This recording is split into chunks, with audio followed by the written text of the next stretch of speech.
విశాఖ ఏజెన్సీలో విషాదం చోటు చేసుకుంది. పాడేరు మండలం నర్తనపల్లిలో మహిళ సజీవ దహనమైంది. చలిమంటలు వేసుకుంటుండగా ప్రమాదవశాత్తు దానిలో పడిపోయింది.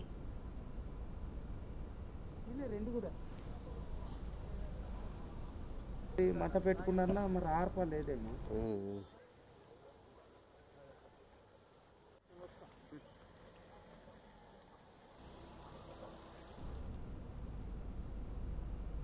పాడేరు మండలం నర్తనపల్లిలో చలికాలం కావడంతో తెల్లవారుజామున గ్రామస్తులు కొంతమంది చలిమంట వేశారు. చిలకమ్మ అనే మహిళ చలిమంట దగ్గరకు వచ్చింది.